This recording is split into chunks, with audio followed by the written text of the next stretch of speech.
میں ایک بہت مڈل کلاس طبقے سے تعلق رکھتی ہوں، اور جس علاقے میں رہتی ہوں وہاں پر بھی خواتین کی تعلیم کو پروموٹ نہیں کیا جاتا ہے، اور ریسنٹلی ہم نے اس پہ بہت کام کیا ہے، اور کل بھی ہمارا ایک پروگرام تھا آرٹس کونسل میں جو کہ خواتین کی تعلیم کے حوالے سے ہم نے پوسٹرز میکنگ کرائی تھی، اور اب وہ کل پوسٹ پون ہو گیا، انشاءاللہ وہ اگلے ہفتے پھر منعقد ہوگا آرٹس کونسل میں. اور میں نے جو ہے وہ خواتین کے عالمی دن کے متعلق ایک جو ہے وہ کتاب ہے، اس کا ایک اقتباس ہے، وہ میں پیش کرتی ہوں. اقتباس ہے عورت کا مقدمہ کتاب، جو کہ غلام اکبر ملک نے لکھی ہے. ٹھیک ہے، ان کی کتاب کا ایک اقتباس ہے. الحمدللہ مجھے فخر ہے کہ میں عورت ذات کے متعلق کسی بھی قسم کے تحقیر آمیز نظریات نہیں رکھتا. اس نے مجھے زندگی دی ہے اور میں اس سے زندہ رہنے کا حق نہیں چھین سکتا. وہ میرا لباس ہے، لہٰذا میں اسے ننگے انسانیت ہونے کا طعنہ نہیں دے سکتا. اس نے میری نجاستیں دھو کر مجھے پاک صاف رکھا، لہٰذا میں اسے نجس مخلوق قرار نہیں دے سکتا. اس نے مجھے انگلی پکڑ کر زمین پر چلنے کا طریقہ سکھایا، لہٰذا میں اس کے پاؤں سے زمین نہیں کھینچ سکتا. اس نے میری تربیت کر کے مجھے انسان بنایا، لہٰذا میں اسے ناقص العقل نہیں کہہ سکتا. اس کا ودیت کردہ خون میری رگوں میں دوڑ رہا ہے، لہٰذا میں اسے شیطان کا دروازہ یا لغزش کا محل نہیں کہہ سکتا. اس نے مجھے گھر کی پرآسائش و پرسکون زندگی عطا کی ہے، لہٰذا میں اسے فتنہ و فساد کی جڑ قرار نہیں دے سکتا. اس نے مجھے کامل بنایا، لہٰذا میں اسے ناقص نہیں کہہ سکتا. اس نے مجھے انسان بنایا، لہٰذا میں اسے آدھا انسان قرار نہیں دے سکتا. اس نے مجھے اپنی زندگی کی ہر سانس کے ساتھ مجھے اپنی دعاؤں سے نوازا ہے، لہٰذا میں اسے حقارت آمیز گالیاں نہیں دے سکتا. اگر میں ایسا کروں تو میری اپنی ہی ذات کی تحقیر اور تذلیس اور نفی ہوتی ہے. اللہ کا شکر ہے کہ میں عورت ذات کے متعلق ہر طرح کا حسن زن رکھتا ہوں. اور مجھے یہ جب میں نے یہ اقتباس پڑھا تو مجھے بیحد خوشی اس لیے ہوئی کہ ہم جس معاشرے میں رہتے ہیں، خاص طور پر اگر ہم مڈل کلاس طبقے کی بات کریں تو وہاں پر عورت کو بطور عورت تو سمجھا ہی نہیں جاتا ہے، وہ اس کو انسان بھی میں کہوں تو نہیں سمجھا جاتا ہے. تو بیسیکلی مجھے پڑھ کے خوشی ہوئی کہ ہمارے معاشرے میں اب ایسے لوگ ہیں، خاص طور پہ مرد، کہ جو عورت کو ایک انسان سمجھ رہے ہیں. مطلب میری اپنی پہلی خواہش یہی ہے، کیونکہ میں نے زندگی میں بہت سفر کیا ہے. میں بہت چھوٹی عمر میں بہت چھوٹی عمر میں نے زندگی کے بہت سارے فیسز دیکھے. سو مجھے ایسا لگتا ہے کہ عورت کو بطور انسان سمجھنا چاہیے، نہ کہ عورت. اگر ہم اسے انسان سمجھتے ہیں تو وہ ہم وہاں پر جو ہے وہ عورت کو عورت ہونے کا حق دیتے ہیں. اگر ہم اسے انسان ہی نہیں سمجھتے تو مجھے نہیں لگتا ہے کہ وہاں پر ہم خود بھی انسان ہیں، کیونکہ اگر ہم انسان ہیں تو ہمیں عورت ہو یا چاہے مرد، ان کو ایکویلٹی، برابری کے جو ہے وہ بنیادی حقوق اور دینے چاہیے. اور پھر عورت پر بھی یہ منحصر ہے کہ وہ ان تمام حقوق اگر اسے مل رہے ہیں تو وہ اپنے فرائض میں بھی کمی نہ کرے. اور اس میں میری ایک چھوٹی سی ایک نظم ہے جو کہ میں نے خود لکھی، اور یہ میں نے اپنے آپ کو حوصلہ دینے کے لیے لکھی تھی جس وقت میں نے خود جو ہے وہ ایک مشکل وقت زندگی گزارا. تو بس بہت چھوٹی سی نظم ہے، آپ سے سنیے گا. تجھے معلوم ہے نظرا تیری آنکھوں کے پردے پر ہمیشہ میں نے دیکھی ہے بڑی معصوم سی گڑیا. تجھے معلوم ہے نظرا تیری آنکھوں کے پردے پر ہمیشہ میں نے دیکھی ہے بڑی معصوم سی گڑیا. وہ جس کے چار جانب بس حیا کے رنگ بکھرے ہیں، وہ جس کے لفظ میٹھے ہیں کسی کوئل کی کوکو سے. تمہاری ان حسین آنکھوں کے سارے خواب سچے ہیں، تو نے جو بھی لکھے ہیں وفا کے باب سچے ہیں. مگر اس جھوٹ کی دنیا میں آ کر ڈر گئی ہوں میں، مگر اس جھوٹ کی دنیا میں آ کر ڈر گئی ہوں میں، یہ دنیا تیرے خوابوں کو کہیں پر توڑ نہ ڈالے. بہت شکریہ. آپ سب کو سماعت. Sorry so sorry.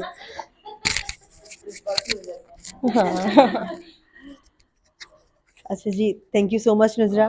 اب جو ہے وہ ہماری بالکل آخری جو ہے وہ ممبر رہ گئی ہیں، شاہدہ سوری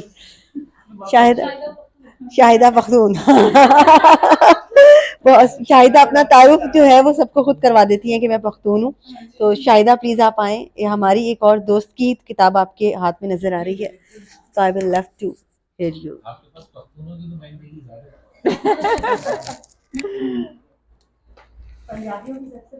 ویسے میں اپنے آپ کو سندھی کہتی ہوں اس لیے کہ میں یہاں پہ حیدرآباد کے قریب ایک گاؤں تھا ٹنڈو کیسر نام کا، میری پیدائش وہاں پر ہوئی ہے. تو دیکھا جائے تو میں ملٹی کلچرل ہوں. مطلب اس طرح سے اردو جو ہے ادب کے حوالے سے وہ شاید بچپن سے ہمارا شوق تھا. وہی جو نہیں جس سے تندور کی روٹیاں آتی ہیں، ہم وہ اخبار بھی پڑھے بغیر نہیں پھینکتے تھے، تو اس طرح کے ہم لوگ ہیں.